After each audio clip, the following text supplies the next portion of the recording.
नमस्कार विद्यार्थी मित्रांनो, ज्ञानप्रभा या आपल्या एज्युकेशनल प्लॅटफॉर्मवर तुमचे सर्वांचे पुन्हा एकदा स्वागत. मित्रांनो, आज आपण पाहणार आहोत ऑक्सिडेशन नंबर. ऑक्सिडेशन आणि रिडक्शन ही कन्सेप्ट तुम्हाला माहिती असेल. दोन प्रकारचे रिएक्शन्स असतात, ऑक्सिडेशन रिएक्शन आणि रिडक्शन रिएक्शन. तर त्यातील नेमका फरक काय आहे तो आपण या ठिकाणी पहिल्यांदा पाहूयात. बघा, ऑक्सिडेशन म्हणजे काय होतं, ऑक्सिजनची ऍडिशन होते आणि रिडक्शन मध्ये रिमूव्हल ऑफ ऑक्सिजन होतं. फक्त इतकंच नाही, या ऑक्सिजनच्या ऍडिशन आणि रिमूव्हल याच घटकावर फक्त ही ऑक्सिडेशन रिडक्शन रिएक्शन अवलंबून नाही, तर आणखी काही घटक आहेत त्याच्यावर सुद्धा, म्हणजे त्याच्या साह्याने पण सुद्धा ती रिएक्शन ऑक्सिडेशन रिएक्शन आहे की रिडक्शन रिएक्शन आहे हे म्हणता येतं. त्यामध्ये मुद्दे काय आहेत बघा. इलेक्ट्रोनेगेटिव्ह एलिमेंट ज्यावेळेस ऍड होतो त्यावेळेस ती ऑक्सिडेशन रिएक्शन असते, ज्यावेळेस रिमूव्ह होतो त्यावेळेस रिडक्शन रिएक्शन असते. त्याच पद्धतीने इलेक्ट्रो पॉझिटिव्ह एलिमेंट ज्यावेळेस रिमूव्ह होतो त्यावेळेस ऑक्सिडेशन, ज्यावेळेस इलेक्ट्रो पॉझिटिव्ह एलिमेंट ऍड होतो त्यावेळेस रिडक्शन रिएक्शन. हायड्रोजन ऍटम बद्दल सांगता येईल, हायड्रोजनचं रिमूव्हल होतं त्यावेळेस ऑक्सिडेशन, हायड्रोजनचं ऍडिशन होतं त्यावेळेस रिडक्शन. लक्षात घ्या, इलेक्ट्रॉनच्या बाबतीत पण इलेक्ट्रॉनचा लॉस होतो त्यावेळेस ती रिएक्शन ऑक्सिडेशन रिएक्शन असते, आणि इलेक्ट्रॉनचा गेन होतो म्हणजे इलेक्ट्रॉन ऍक्सेप्ट होतो त्यावेळेस ती रिडक्शन रिएक्शन असते. इथे 2-3 मुद्दे अतिशय लक्षात ठेवा, महत्वाचे आहेत. ऑक्सिजनचं ऍडिशन ऑक्सिडेशन, हायड्रोजनचं ऍडिशन रिडक्शन, ऑक्सिजनचं रिमूव्हल रिडक्शन, हायड्रोजनचं रिमूव्हल ऑक्सिडेशन. आणि इलेक्ट्रॉनच्या बाबतीत लॉस झाला, इलेक्ट्रॉनचा लॉस झाला तर ऑक्सिडेशन, इलेक्ट्रॉनचं गेन झाला म्हणजे ऍक्सेप्ट झालं तर ती रिडक्शन रिएक्शन. कन्सेप्ट पहिल्यांदाच क्लिअर करून घ्या, ऑक्सिडेशन म्हणजे काय आणि रिडक्शन म्हणजे काय. बघा, ऑक्सिडेशन म्हणजे ऑक्सिजनचं ऍडिशन, इलेक्ट्रॉनचा लॉस आणि हायड्रोजन ऍटमचं रिमूव्हल, या 3 पॉइंटवर लक्ष केंद्रित करा. आणि रिडक्शन म्हणजे काय, ऑक्सिजनचं रिमूव्हल, हायड्रोजनचं ऍडिशन आणि इलेक्ट्रॉनचं ऍक्सेप्टन्स. ठीक आहे, इथे काही उदाहरणं दिलीत बघा. बघा, ऑक्सिडेशनचे जे उदाहरण आहे त्यामध्ये बघा, CO2 तयार होत असताना काय होतंय, कार्बन मध्ये ऑक्सिजनचं ऍडिशन होतंय म्हणून ही ऑक्सिडेशन रिएक्शन आहे. त्यानंतर दुसरी जी रिएक्शन आहे H2S, यामध्ये हायड्रोजनचं रिमूव्हल होतंय म्हणजे हायड्रोजन निघून जातोय आणि सल्फर तयार होतंय, त्यामुळे सुद्धा ही ऑक्सिडेशन रिएक्शन आहे. रिडक्शनची उदाहरणं बघत असताना बघा, Fe2O3 याच्यामधून ऑक्सिजन रिमूव्ह होतंय म्हणून ही रिडक्शन रिएक्शन आहे. तसेच इथे बघा, C2H4 म्हणजे C2H4 मधून यामध्ये हायड्रोजनचं ऍडिशन होतंय आणि C2H6 तयार होतंय. ठीक आहे, म्हणजे हायड्रोजनचं ऍडिशन झालं तर ती रिडक्शन रिएक्शन होते आणि ऑक्सिजनचं रिमूव्हल झालं तरी ती रिडक्शन रिएक्शन होते. लक्षात घ्या, कन्सेप्ट अगदी सोपी आहे, ऑक्सिडेशन आणि रिडक्शन. पुढचा मुद्दा बघू आपण. ऑक्सिडंट किंवा ऑक्सिडायझिंग एजंट आणि रिडक्टंट किंवा रिड्युसिंग एजंट म्हणजे काय. बघा, ऑक्सिडेशन रिएक्शन घडवून आणणारे जे रिएजंट किंवा केमिकल्स असतात त्यांना ऑक्सिडंट म्हणतात, आणि तसंच रिडक्शन रिएक्शन घडवून आणणारे केमिकल किंवा सबस्टन्सेस जे आहे त्यांना रिडक्टंट असं म्हणतात. यामध्ये ऑक्सिडंट जे आहेत ते स्वतः रिडक्शन होतं त्यांचं आणि रिएक्शन ऑक्सिडेशनची घडवतात. तसंच रिडक्टंट हे स्वतः ऑक्सिडेट होतात, स्वतःचं ऑक्सिडेशन घडवतात आणि रिडक्शन घडवतात. ऑक्सिडंट किंवा ऑक्सिडायझिंग एजंट जे असतात ते इलेक्ट्रॉन ऍक्सेप्टर असतात. ठीक आहे, आणि रिडक्टंट जे आहेत ते इलेक्ट्रॉन डोनर असतात. हे मुद्दे लक्षात ठेवा. रिडक्टंट आणि ऑक्सिडंट किंवा रिड्युसिंग एजंट किंवा ऑक्सिडायझिंग एजंट. आता महत्वाची कन्सेप्ट बघा, याच्यावर प्रश्न आलेला आहे त्यामुळे एकदम लक्ष द्या. ऑक्सिडेशन नंबर बघा मित्रांनो, आता आपण ऑक्सिडेशन आणि रिडक्शन काय ते बघितलं. आता ऑक्सिडेशन नंबर ही काय कन्सेप्ट आहे ते आपण बघू. ऑक्सिडेशन नंबर म्हणजे काय? Oxidation number of element in A compound is defined as the number of electrical charges it carries. दुसरं तिसरं काही नाही, तर एखाद्या मॉलिक्यूल मध्ये किंवा एखाद्या एलिमेंट मध्ये तो ॲटम, तो एलिमेंट कोणता इलेक्ट्रिक चार्ज त्याच्यावर असतो, तो चार्ज म्हणजे मायनस असेल किंवा प्लस असेल, जो काही त्याच्यावर चार्ज असेल त्या ॲटमवर, त्या एलिमेंटवर, तो त्याचा त्या कंपाऊंड मध्ये किंवा त्या मॉलिक्यूल मध्ये त्याचा ऑक्सिडेशन नंबर असतो. आलं लक्षात? बरं, यासाठी ऑक्सिडेशन नंबर एखाद्या मॉलिक्यूल मधला काढण्यासाठी काही नियम आहेत, काही फॅक्ट आहेत. ते जर लक्षात ठेवले तर तुम्हाला परीक्षेमध्ये जर एखादं कंपाऊंड दिलं आणि त्यातील एखाद्या एलिमेंट्सचा, एखाद्या ॲटमचा जर ऑक्सिडेशन नंबर काढायला सांगितला तर तुम्हाला तो जमू शकतो. त्यासाठी हे 2-4 जे नियम आहेत महत्वाचे ते लक्षात राहायला पाहिजेत. पहिला नियम काय आहे बघा. Each atom of an element in free state is zero.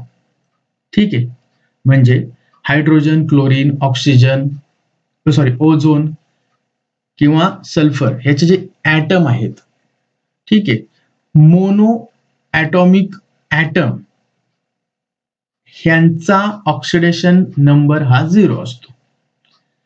त्यानंतर मोनो ॲटॉमिक आयन जर असेल ना, तर त्याच्यावर जो चार्ज असेल तेवढा त्याचा काय असतो, ऑक्सिडेशन नंबर. ठीक आहे, तर अल्कली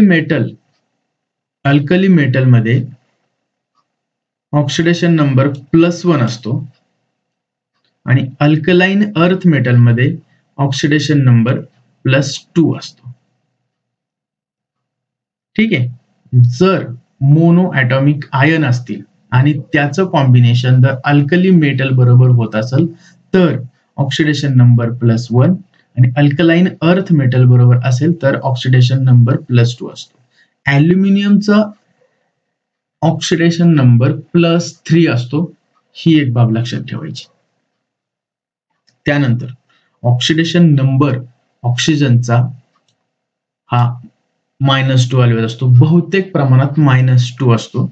कधी कधी पेरॉक्साइड किंवा पेरॉक्साइड आयन मध्ये तो -1 असतो आणि सुपर पेरॉक्साइड मध्ये -1/2 असतो.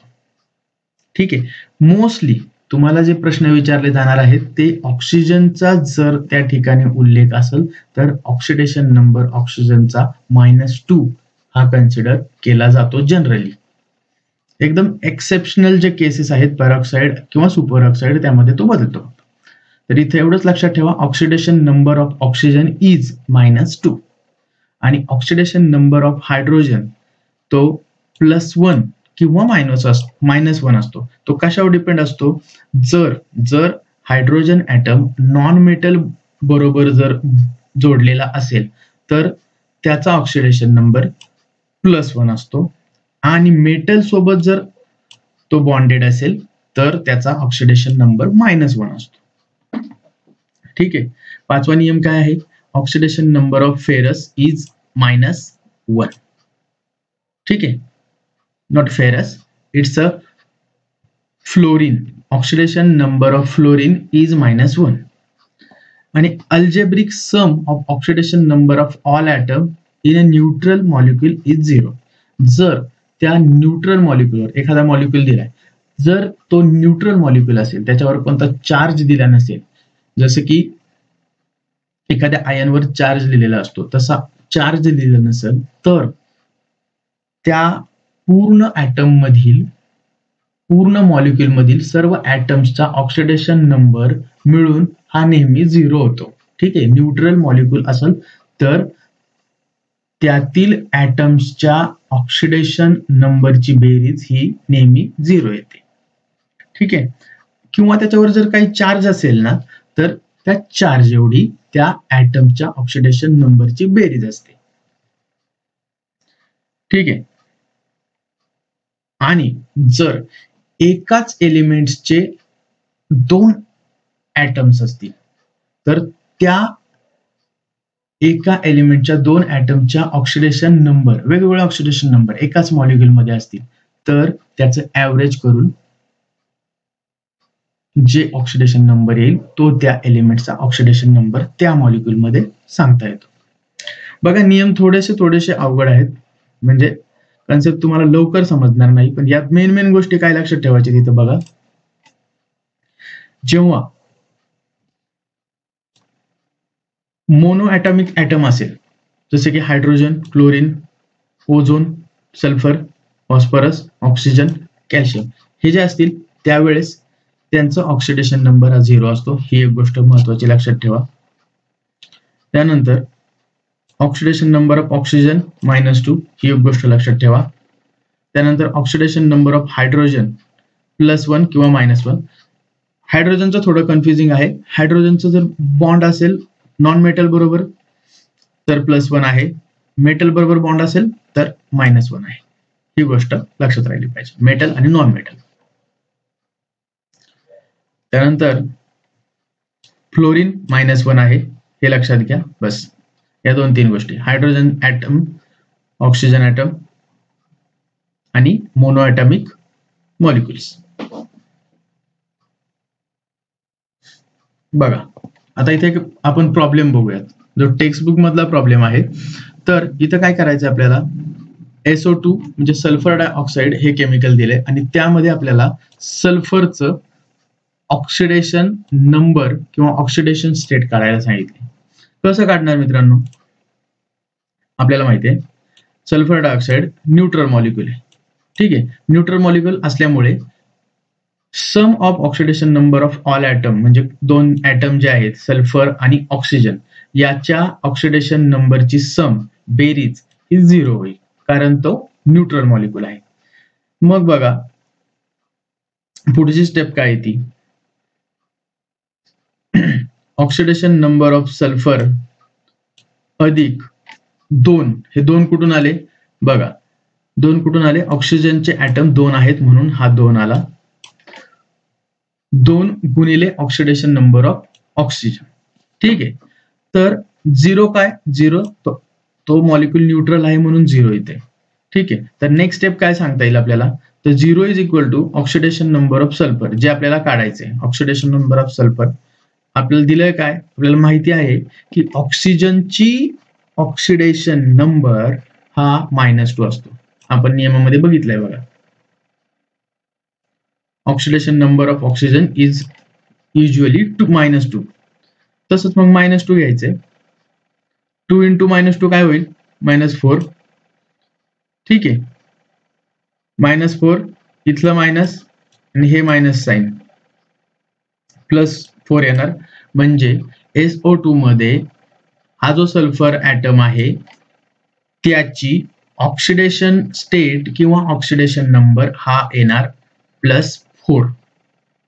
अशा पद्धतीने कॅल्क्युलेशन करून आपल्याला, सिंपल कॅल्क्युलेशन करून, फक्त आपल्याला काय माहिती पाहिजे, ऑक्सिजनची ऑक्सिडेशन स्टेट, हायड्रोजनची ऑक्सिडेशन स्टेट, या 2-3 गोष्टी आपल्याला माहिती असेल तर, आणि तो मॉलिक्युल न्यूट्रल आहे का नाही. जर इथं त्याच्या डोक्यावर जर काही चार्ज लिहिला असेल -2 वगैरे काही, तर तो आयन कन्सिडर, तो एक चार्ज मॉलिक्युल कन्सिडर केला जातो आणि या 0 जे आहे त्या ठिकाणी -2 आला असतं. जर इथं 2 लिहिलं असतं तर इथं -2 आलं असतं. आलं लक्षात. तिथं काहीच लिहिलं नाहीये म्हणून SO2 हा न्यूट्रल मॉलिक्युल आहे म्हणून इथे 0 येते. बघा, राज्यसेवा पूर्व परीक्षा 2022 ला प्रश्न आलेला होता. काय प्रश्न आला होता, V2O7 -4, व्हॅनेडियम आणि ऑक्सिजन हे 2 ॲटम आहे त्याच्यामध्ये. याच्यामध्ये प्रश्न काय होता, हा जो एक चार्ज मॉलिक्युल आहे त्याच्यामध्ये व्ही ची ऑक्सिडीकरण स्थिती म्हणजे ऑक्सिडेशन स्टेट काढायचं. बघा सिंपल प्रश्न आहे, फक्त कन्सेप्ट माहिती पाहिजे आपल्याला. ऑक्सिडेशन स्टेट किंवा ऑक्सिडेशन नंबर म्हणजे काय. सोल्युशन बघूयात आपण. The oxidation number of oxygen, जसं की आपल्याला माहिती आहे ऑक्सिडेशन नंबर ऑफ ऑक्सिजन काय आहे, -2 आहे. तर आपण फक्त आता चार्ज काय दिलाय, आता आपल्याला त्या मॉलिक्युल्सचा चार्ज दिला इथं -4, बरोबर. -4 दिलाय. हा फक्त ऑक्सिजनचा चार्ज नाहीये, हा पूर्ण हा जो मॉलिक्युल आहे ना त्याचा तो चार्ज आहे. ठीक आहे, -4.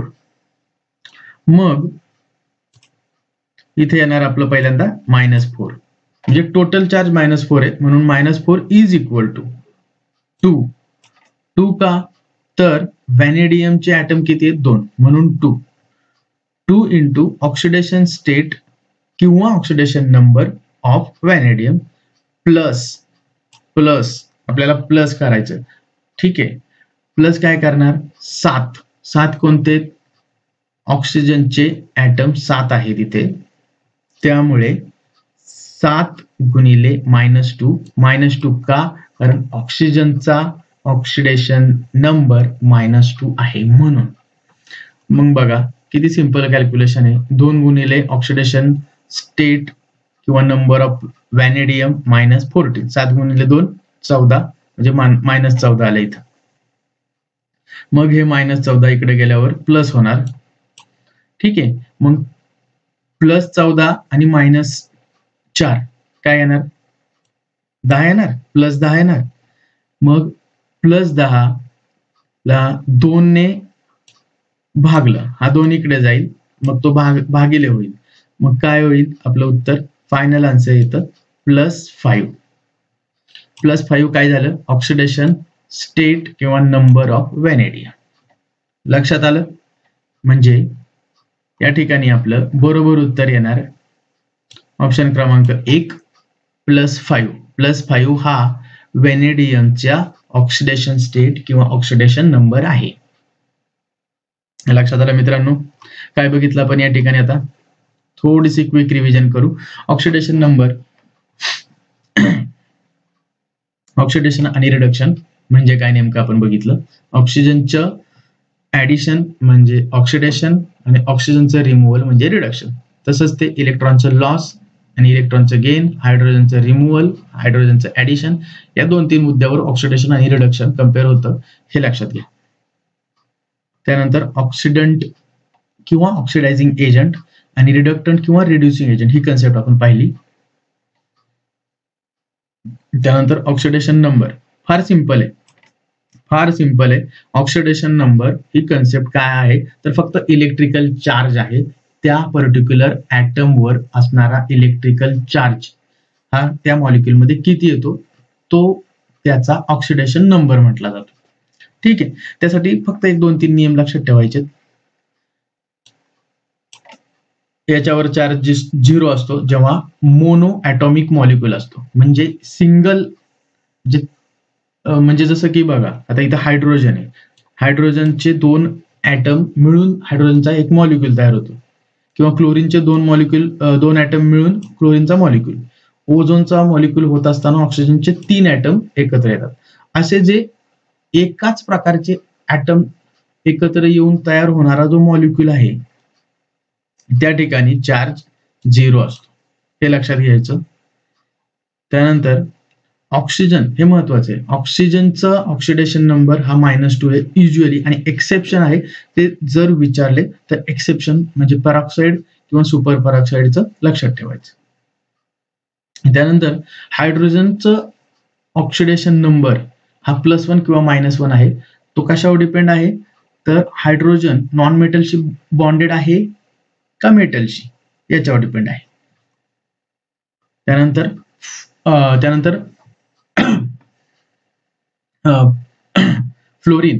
फ्लोरीनचं ऑक्सिडेशन नंबर ऑलवेज -1 आहे. ठीक आहे, हे आपण उदाहरण बघितलं, हे पुन्हा एकदा बघून घ्या आणि राज्यसेवा पूर्व परीक्षा 2022 ला जे उदाहरण आलं होतं ते पण पुन्हा एकदा बघून घ्या, त्याचं सोल्युशन. काही अडचण असेल तर बिंदास कमेंट करा. ठीक आहे. सेशन आवडला असेल तर लाईक करा, कमेंट करा, व्हिडिओ शेअर करा आणि आपलं जे चॅनल आहे ज्ञानप्रभा त्याला सबस्क्राईब करा. भेटूयात नेक्स्ट व्हिडिओमध्ये. तोपर्यंत धन्यवाद.